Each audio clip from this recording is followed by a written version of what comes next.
आवतानी खेले खातिर रंगवा वीर, पर साल ऐसन हाल करे हो न फिर। बन ठन के गोरी जल्दी निकल बहरावा हो। हरे महंगा लहंगा पहन के गोरी, काला चश्मा लगा के गोरी, भीगा के चोली गिराए बिजुरी, फागुन में रंग बरसा रही है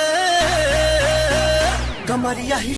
रंगवा मिला दे हिलावे हमके सतावे, अचर पकड़ के फुचुर फुचुर रंग ढारे, ई बड़वे कुमार देवर साला या कुमारे।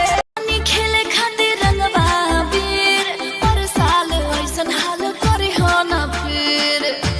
बन ठन के गोरी जल्दी निकल बहरावा हो।